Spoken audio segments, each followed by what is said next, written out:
প্রথমে যদি আমরা ডিজাইনের দিকে তাকাই তাহলে দেখা যায় জে-10সি হলো চীনের নিজস্বভাবে তৈরি 4.5 জেনারেশনের একটি মাল্টিরোল ফাইটার। এটি চেংদু এয়ারক্রাফট কর্পোরেশন দ্বারা তৈরি করা হয়েছে। এর ডিজাইনটা কিছুটা ইসরায়েলি লাভি প্রজেক্টরের মতো।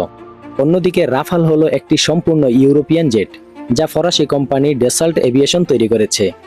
রাফাল তৈরি করা হয়েছে সম্পূর্ণ ন্যাটো স্ট্যান্ডার্ড অনুযায়ী, অর্থাৎ এটি যুদ্ধক্ষেত্রে বাস্তব প্রমাণিত এবং বহুবার অ্যাকশন টেস্টেড।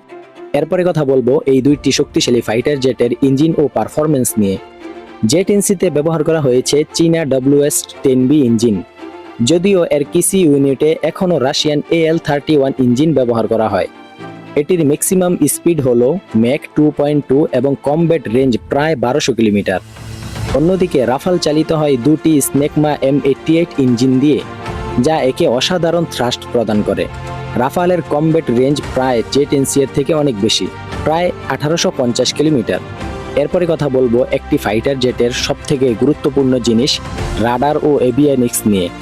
জে-10সিতে ব্যবহার করা হয়েছে চীনা AESA রাডার এবং মিসাইল হিসেবে ব্যবহার করা হয় PL-15 লং রেঞ্জ মিসাইল, যেই মিসাইলের রেঞ্জ হলো 200 কিলোমিটারের বেশি বলে দাবি করা হয়। আর রাফালে রয়েছে থালেস RBE-2 AESA রাডার, যা বিশ্বে অন্যতম সেরা রাডার হিসেবে বিবেচনা করা হয়।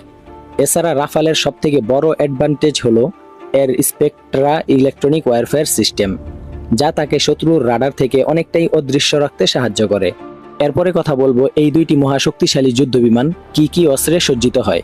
জে-10সি প্ল্যাটফর্মে সাধারণত চীনের নিজস্ব PL-10, PL-12 এবং PL-15 মিসাইল যুক্ত থাকে। এগুলোর মধ্যে PL-15 মিসাইলটি অন্যতম আলোচিত। এর কারণ হচ্ছে এই মিসাইলটির রেঞ্জ হলো 200 কিলোমিটারের বেশি। আর রাফাল বহন করতে পারে মেটিওর BVR মিসাইল, যার রেঞ্জ 150 কিলোমিটারের থেকে কিছুটা বেশি, এবং এটি বিশ্বের শ্রেষ্ঠ